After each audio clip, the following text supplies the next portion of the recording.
Thank you, Madam President. 18 days ago, terror shook the Middle East. 18 days ago, Hamas tore children from their parents, tore mothers, fathers, brothers, and sisters from their families. 18 days ago, terrorism swept across Israel, destroying everything in its path. We all know this. We've heard about these attacks repeatedly with every news cycle.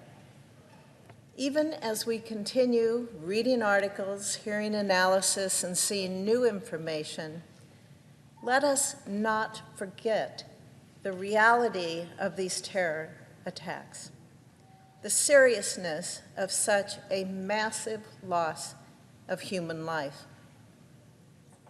Hamas killed over 1,400 people, over 1,400 innocent civilians in its attacks this month. Death touched thousands of friends and family members, and its after effects are still rippling across Israel and across the world. Let us resist our modern impulse to leave this tragedy behind in favor of the next headline, the next crisis. Let us allow the abuse, the torture, and the murder of Israelis and Americans alike to strike a fresh sense of grief and anger in our hearts every time that we hear about them. That grief and anger must drive us to respond to the horror of terrorism. Israel is responding, yes. But the response to terrorism should not be bound by Israel's national borders, because terrorism itself is not bound by national borders. Hamas killed American citizens in its attack on innocent people across Israel. Terrorists are still holding American citizens hostage in Gaza. Hamas has American blood on its hands. One American, Hayam Katzman, hid in a closet with his neighbor as Hamas militants rained gunfire on an Israeli village. A neighbor told CNN that Katzman covered him with his body and saved his life by absorbing the bullets. American Deborah Matias and her husband sacrificed themselves for their 16-year-old son, acting as human shields against Hamas's fire. Two American brothers, Igal and Amit Wokes, died together, both trying to save those around them. Amit, who volunteered as head of the village's self-defense unit, ran outside to help his neighbors at the beginning of the attack. In the process, he was killed.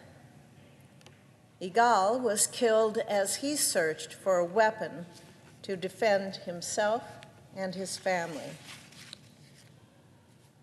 These are real people, real Americans, whose lives were extinguished far too early by the terror in Israel.